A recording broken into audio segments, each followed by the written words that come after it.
Hello, this is my first development vlog of Sonic Ascension. In this first one, I'm just going to show a bit of a map that I'm working on right now. I've brought back Princess Elise, but even though Sonic 2006 failed, I think that the story, the basis of it, they did have a really good idea for the game. It's just that the way that they actually made it and produced it is awful because it was rushed and whatever. But anyway, that's not what we're here to talk about. I'm sorry for the lag at the moment. It's just I haven't built the lighting in this, so it's gonna be a bit laggy, and especially since I'm just using fraps right now, and yeah, because I've still got to do optimizations, obviously. So this is where the player starts off. There's a bit of a cutscene before whatever.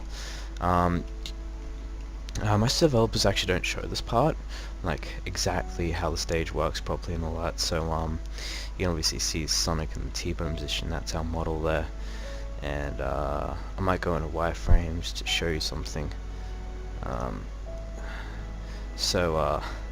As you can tell, there's actual tessellation on the models they've added, so Sonic doesn't usually have advanced graphics, but because in the games I've always had shocking graphics, unfortunately. So as you can tell, there's heaps of polygons and that. I'm eventually going to add tessellation and other things. Can't really with the trees because there's a lot, as you can tell, a lot of foliage that I'll be optimizing. So I'll add in some billboard things, which is basically like rendering trees on a flat plane. Like trees are far, because I'm rendering about 300 to 400 trees, which is pretty ridiculous live. So yeah, and I've been working on this for quite a while. Yeah, so as you can tell, all the grass is in 3D. It uses 2K textures on the ground. These are full specularity on the rings. Excuse me. These are the mob spawners. You'll see one in the air. Oh, I removed the one in the air, but so there's ground soldiers, which will be following. These are rings, and these things that you're seeing with the triggers, they are actually they used to trigger things like this one over here. This one triggers the soundtrack and all the introduction things, and this trigger triggers the cutscene that you'll see in a second. So it's very cinematic. It's a very even though this is early on, later on it comes a lot more strategic. So that's one thing that they haven't had in quite a while. Is just it's more of a strategic kind of game. I've got a lot of detail on all the foliage around the sides and everything, and I'm going to fix this up, but this is just a temporary door which will open to reveal something, which I won't shows for purposes. And all these objects, a few of them are pre-made, some of these aren't. Some of these at the moment aren't using Phong based shaders, as you can see, which I'll fix up in a sec. Yeah, that'll be one of my updates. This is still work in progress. I've still got to end it. As you can see, after it enters a bit of a swamp part, and it kind of changes, it just mixes things up a bit, and it goes into this. It will continue on, and you can see this is what I'm talking about, billboards. I just did a few of the trees like this, so yeah, you can see these are just obviously pictures of transparency in the background. You can barely notice these. They're just in case, they look somewhere and they think, this is so fake with just these things here.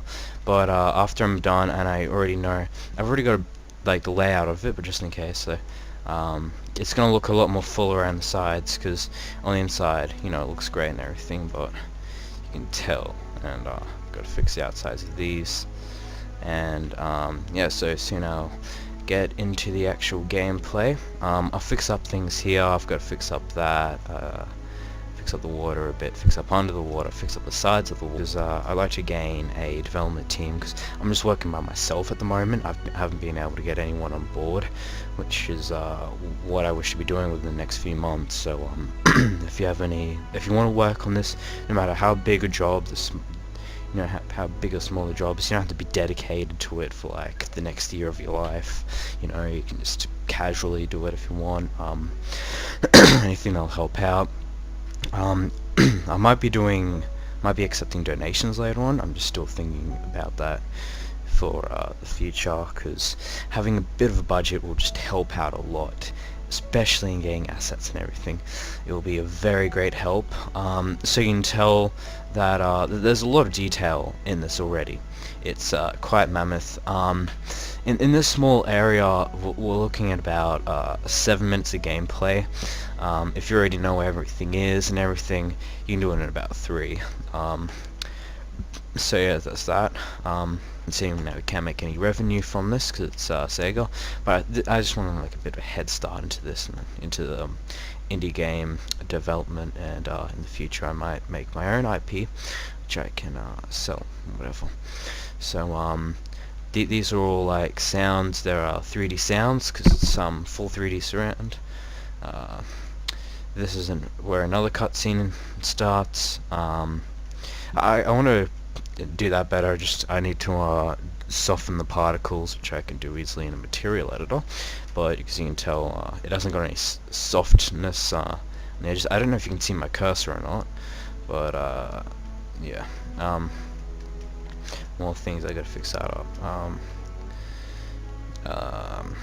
There's some depth of field effects in it that I'm adding, so you know, like if the camera, because it's third person obviously, but if the camera is like focused right near this tree or something, like in the corner, they'll be out of focus and it'll be focused more on the action. If it's close up to Sonic, because you know it's colliding with the ground or outside or whatever. Yeah, so this is quite a cinematic Sonic game compared to other ones, and there's a lot of in-game cinematics. So hello, I'm sorry, the UDK editor just crashed then, so I'm continuing this now. This is Sonic Ascension 1 again. We're pretty early on in the development stage, and once again, if you would like to be involved in the development of this, which I highly recommend, because honestly, compared to the other projects I've seen, this has got to be the far best and the most innovative fan game for Sonic series, and all the team will, you know, get a very big head start into the indie game development. So yeah, I'd just like to stress that. And thank you for getting to this part of the video. I've been blabbering on it for a bit, so I'm going to end it now. Bye guys. And remember, subscribe. I've only got 1 subscriber, which is my other channel, even though I have 400 views.